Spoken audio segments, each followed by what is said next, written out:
नमस्कार, YouTube channel N Universe Study में आपका स्वागत है। अगर आपने इस चैनल को सब्सक्राइब नहीं किया है, आप इसको सब्सक्राइब कर लीजिए ताकि आपको हमारी वीडियो की जानकारी समय समय पर मिलती रहे। आज हरियाणा के युवकों के लिए खुशी का दिन है क्योंकि 30 मई 2017 को हरियाणा में पुलिस कांस्टेबल की भर्ती के लिए नोटिफिकेशन जारी हुआ है, जिसमें पुरुषों के लिए 4500 और महिलाओं के लिए 1032 वैकेंसी हैं। तो अगर हमें इनका पता हो कि पूरी भर्ती के दौरान सिलेक्शन प्रोसेस क्या रहने वाली है, क्या क्या रिक्वायरमेंट्स हैं, तो उसके लिए हम अच्छे से तैयारी कर पाएंगे। तो इस वीडियो में हम आपको यही बताएंगे कि पूरी सिलेक्शन प्रोसेस शुरू से लेके आखिर तक क्या रहने वाली है। तो मैं शुरू करता हूँ। हरियाणा पुलिस कांस्टेबल भर्ती जो एडवर्टाइजमेंट नंबर 5/2017 के अंतर्गत आती है, इसमें 2 कैटेगरी हैं। पहली कैटेगरी पुरुषों के लिए है और दूसरी कैटेगरी महिलाओं के लिए है। उसके बाद ये जो प्रोसेस होगी जून और जुलाई के महीने में होगी, क्योंकि इसके लिए जो आवेदन है, जो एप्लीकेशन फॉर्म है, वो 12 जून से भरे जाने हैं और आवेदन भरने की आखिरी तारीख 11 जुलाई 2017 है। तो सबसे पहले इस पूरी प्रक्रिया में जो पहला स्टेप होगा वो होगा नॉलेज टेस्ट, जिसको हम लिखित परीक्षा भी बोलते हैं। लिखित परीक्षा का जो वेटेज है वो 80% वेटेज रहेगा। लिखित परीक्षा में 100 प्रश्न आएंगे। एक प्रश्न 0.8 नंबर का होगा, तो इसका मतलब 100 प्रश्न 100 गुणा 0.8 80 नंबर की जो लिखित परीक्षा है वह 80 नंबर की होगी। और इस परीक्षा के में ऑब्जेक्टिव टाइप मल्टीपल चॉइस प्रश्न आएंगे, मतलब कि प्रश्न दे रखा है और उसके कोई 4 ऑप्शन हमें दिए हैं और सही ऑप्शन पे टिक करना है। इस तरह से लिखित परीक्षा का पैटर्न रहेगा। और इस परीक्षा का जो समय है यह 90 मिनट की परीक्षा होगी, 1 घंटे 30 मिनट की परीक्षा होगी। और इस परीक्षा का जो माध्यम है यह हिंदी मीडियम रहेगा, लेकिन उम्मीदवार की इंग्लिश नॉलेज को चेक करने के लिए परीक्षा में कुछ प्रश्न पूछे जाएंगे। तो इस प्रकार से लिखित परीक्षा का पैटर्न रहेगा। उसके बाद लिखित परीक्षा में सिलेबस क्या होगा, कहाँ से क्वेश्चन आएंगे, क्या क्या वेटेज होगी क्वेश्चंस की, उसके बारे में बात करते हैं। दूसरे नंबर पर है परीक्षा का पैटर्न, कि परीक्षा में कहाँ कहाँ से प्रश्न पूछे जाएंगे। वो टॉपिक इस प्रकार से हैं। General studies. जनरल स्टडी का मतलब है कि जो भारत का इतिहास है, भारत का नागरिक शास्त्र है, जो भारत का करंट अफेयर है, वो सारा जनरल स्टडी के अंतर्गत आता है। तो वहाँ से कुछ प्रश्न पूछे जाएंगे। एग्रीकल्चर, कृषि के बारे में, जो हरियाणा की कृषि है, कितने प्रकार की यहाँ पे कृषि होती है, कितने प्रकार की फसलें बोई जाती हैं, कब बोई जाती हैं, किस फसल का कितना उत्पादन है और किस जिले में सर्वाधिक उत्पादन है। तो इस प्रकार से कृषि से संबंधित प्रश्न पूछे जाएंगे। उसके बाद एनिमल हस्बेंड्री, पशुपालन, की हरियाणा में किस तरह का पशुपालन है, कहाँ पे पशुओं के लिए हॉस्पिटल हैं, कहाँ पे पशुओं की डायरी है। तो पशुपालन से जितने भी जुड़े हुए प्रश्न हैं उनके बारे में पूछा जाएगा। रीजनिंग, ये कैंडिडेट की जो दक्षता है रीजनिंग में, उसको चेक करने के लिए रीजनिंग से क्वेश्चंस होंगे। करंट अफेयर, करंट अफेयर का मतलब है कि हरियाणा में हाल ही में क्या चल रहा है, कि जो कैंडिडेट है उसको वर्तमान के बारे में कितना पता है।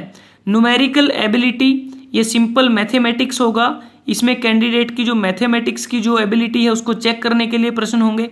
जनरल साइंस, सामान्य विज्ञान, ये संभवतः छोटी कक्षाओं में जो 12वीं तक क्लास है उसमें जो साइंस बच्चा पढ़ता है उसके बारे में पूछा जाएगा। एप्टीट्यूड, ये भी अलग से एक दक्षता है, इसको चेक करने के लिए। रेलिवेंट फील्ड, रेलिवेंट फील्ड का मतलब है कि पुलिस कांस्टेबल के लिए भर्ती है तो पुलिस डिपार्टमेंट से जुड़े हुए कार्य क्या हैं, पुलिस डिपार्टमेंट में कांस्टेबल की ड्यूटीज़ क्या हैं, उनके बारे में भी कुछ प्रश्न होंगे। तो इतने सेक्शन में से 90 प्रश्न आएंगे, क्योंकि परीक्षा में 100 प्रश्न हैं। तो इतने जो सेक्शन हमने डिस्कस किए हैं, 90 प्रश्न यहाँ से होंगे। और उसके बाद कंप्यूटर की बेसिक नॉलेज को चेक करने के लिए कम से कम 10 प्रश्न यहाँ से पूछे जाएंगे कि कंप्यूटर की दक्षता कैंडिडेट की कितनी है। और परीक्षा का जो स्तर है 10+2 12वीं कक्षा तक रहेगा परीक्षा का जो लेवल है। उसके बाद जब लिखित परीक्षा हो जाएगी, लिखित परीक्षा में जो भी कैंडिडेट उत्तीर्ण होगा, जो इसको पास करेगा, उसके बाद होगा फिजिकल मेजरमेंट टेस्ट, जिसको पीएमटी कहते हैं। इस पीएमटी में उन्हीं कैंडिडेट्स को बुलाया जाएगा जिसकी लिखित परीक्षा उत्तीर्ण हुई है। और इस पीएमटी टेस्ट में एक श्रेणी में जितने रिक्वायरमेंट है उसके 7 गुना उम्मीदवारों को बुलाया जाएगा।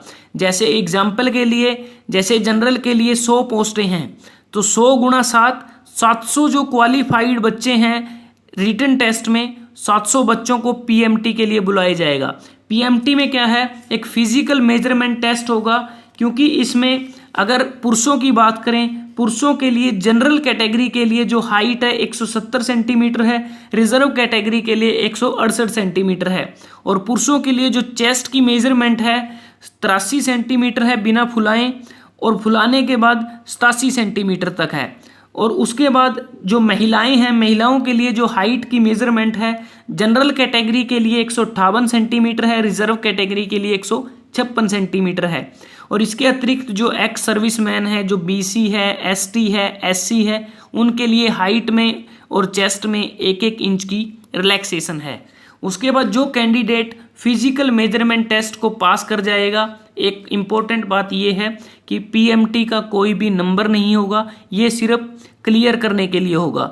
जो बच्चे पीएमटी को पास कर जाएंगे उसके बाद उनका फिजिकल स्क्रीनिंग टेस्ट होगा, जिसको पीएसटी कहते हैं। पीएसटी में उन्हीं उम्मीदवारों को बुलाया जाएगा जो पीएमटी में सफल हुए हैं।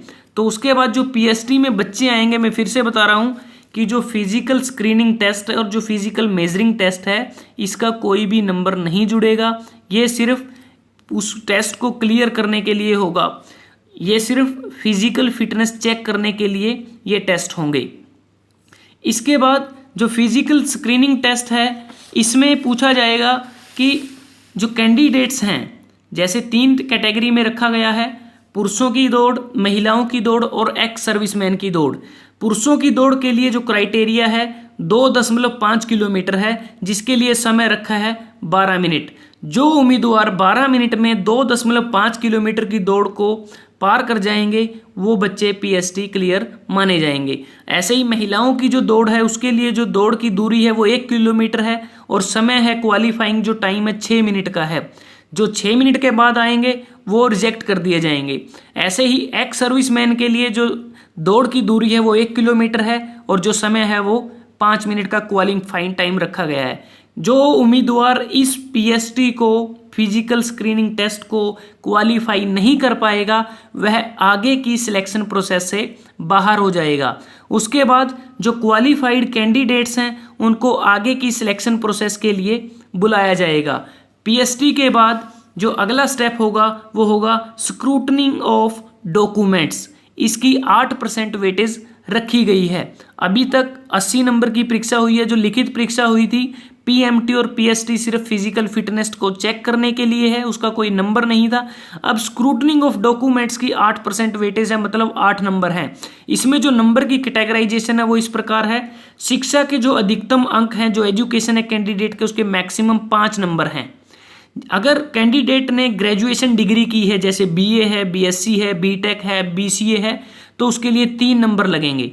अगर कैंडिडेट ने पोस्ट ग्रेजुएशन डिग्री की है, एमए, एमएससी, एमसीए, एमटेक इत्यादि, तो उसके लिए अधिकतम जो अंक हैं 5, वो उसको दिए जाएंगे। तो उसके बाद 5 नंबर एजुकेशन के होंगे। उसके बाद 3 नंबर एनसीसी सर्टिफिकेट के होंगे। एनसीसी सर्टिफिकेट के अधिकतम 3 नंबर हैं। वो कैसे कैटेगराइजेशन है? एनसीसी सर्टिफिकेट 3 लेवल में होता है, ए लेवल, बी लेवल, सी लेवल। अगर उम्मीदवार के पास ए लेवल सर्टिफिकेट है उसको 1 नंबर मिलेगा, बी लेवल सर्टिफिकेट है 2 नंबर मिलेंगे, और सी लेवल सर्टिफिकेट है तो 3 नंबर मिलेंगे। इसके अलावा एक सर्टिफिकेट और भी है, हरियाणा कैडेट कोर्प्स। एनसीसी और एचसीसी सर्टिफिकेट्स में से एक ही मान्य होगा, और एचसीसी के भी अधिकतम 3 नंबर हैं। इसके 2 लेवल होते हैं। अगर उम्मीदवार के पास ए लेवल है तो 1 नंबर मिलेगा, अगर बी लेवल का सर्टिफिकेट है तो 3 नंबर मिलेंगे।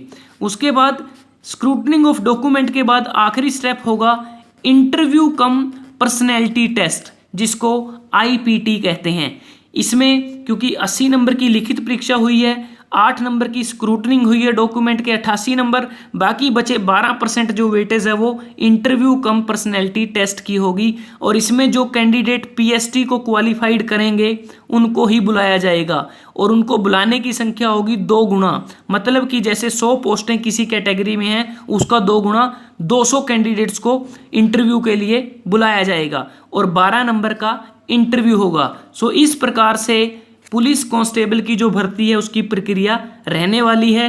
और सभी जो कैंडिडेट्स, जो उम्मीदवार हैं इस परीक्षा के लिए आवेदन करेंगे, उनसे रिक्वेस्ट है, अगर उनको ये वीडियो अच्छा लगा आप इसको लाइक करें, शेयर करें अपने दोस्तों में, यूट्यूब पर, फेसबुक पर, व्हाट्सएप पर, ट्विटर पर, और सब्सक्राइब करें एन यूनिवर्स स्टडी, ताकि आपको अपनी रिटन एग्जाम की प्रिपरेशन में मदद मिल सके। अगर आपको ये वीडियो अच्छा लगा आप इसको जरूर सब्सक्राइब करें, क्योंकि आपके सब्सक्रिप्शन से हमें मोटिवेशन और एनकरेजमेंट मिलता है, और जिससे हम अपने काम को और बेहतर तरीके से करने की कोशिश करते हैं। जल्दी ही हाजिर होंगे एक नई वीडियो के साथ पुलिस कांस्टेबल से रिलेटेड। धन्यवाद, आपका दिन शुभ रहे।